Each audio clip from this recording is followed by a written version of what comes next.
Hello, I'm Father James Kubicki with some thoughts about the readings from the Mass for today, the Cycle A readings for the 19th Sunday in Ordinary Time.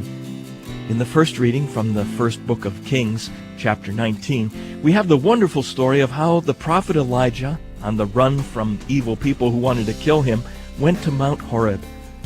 God said he was going to speak to him, and then there were some pretty powerful phenomena like a strong wind and an earthquake and fire.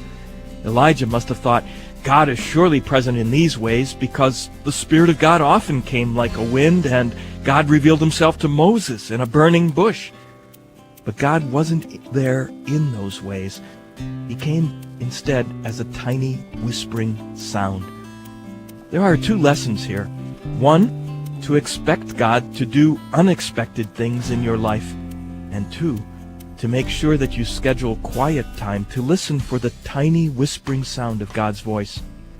And then we have the Gospel from Matthew chapter 14, the story of how Jesus came to the apostles walking on water, and they thought they were seeing a ghost. Jesus told them, "Take courage, it is I, do not be afraid." Then Peter asked Jesus to prove this to him by having him join Jesus on his walk on water. Everything was fine until Peter saw the strong wind, became frightened, and began to sink. He was fine until he took his eyes off Jesus.